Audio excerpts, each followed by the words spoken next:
আসসালামু আলাইকুম, কেমন আছেন সবাই? আশা করছি ভালো আছেন। আলহামদুলিল্লাহ, আল্লাহর রহমতে আমিও ভালো আছি। তো আজকে আরও একটি নতুন ভিডিও নিয়ে আপনাদের সামনে উপস্থিত হয়েছি। যে এই যে দেখেন আমার যে কয়লার মুরগগুলা, মাশাল্লাহ আল্লাহর রহমতে ওরা অনেক ভালো আছে এবং ভালো একটা সাইজে চলে এসেছে। তো আজকে আমি আর আমার বাড়ির যে মুরব্বি ছিলেন, যে আমার ভাতিজা, উনি দুজন ঢুকেছিলাম। আমি যখন ভিডিও করার জন্য ঢুকেছিলাম তো ও আমার সঙ্গে ছিল।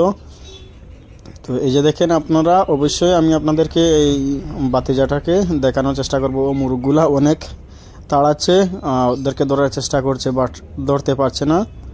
তো আপনারা সবাই দেখতে পাচ্ছেন, মাশাআল্লাহ ভালো একটা সাইজে চলে এসেছে মুরগগুলা। আর এখানে মোট 100টির মতো বড় মুরগ আছে। তো আমি ওইগুলো বিক্রি করবো। যদি আপনারা কারো লাগে তো অবশ্যই যোগাযোগ করবেন, ইনশাল্লাহ আমি আপনাদেরকে দেওয়ার চেষ্টা করবো। এবং আমার যে ফেসবুক পেজ যেটি আছে ওটা লাইক করবেন এবং ফলো করবেন। আর আমাকে একটু সাহায্য করবেন। যদি ওইগুলোর মধ্যে কোনো ভুল ত্রুটি হয় তাহলে অবশ্যই অভিজ্ঞ খামারি যে আছেন কমেন্ট করে বলবেন, আমি ওইগুলা ঠিক করার চেষ্টা করব ইনশাল্লাহ। আর এই যে আপনারা দেখতে পাচ্ছেন, যদি আপনারা কারো লাগে তাহলে অবশ্যই যোগাযোগ করবেন। ইনশাল্লাহ আমি ভালো মানের মুরগের বাচ্চা অথবা মুরগ দিতে পারবো, এবং কয়লারও যদি লাগে তাহলে আপনারা যোগাযোগ করতে পারেন, আমি দিতে পারবো। আর আমার খামারে অনেক সুন্দর একটা মুরগা আছে, আমি ভিডিওর মধ্যে আপনাদেরকে দেখানোর চেষ্টা করব।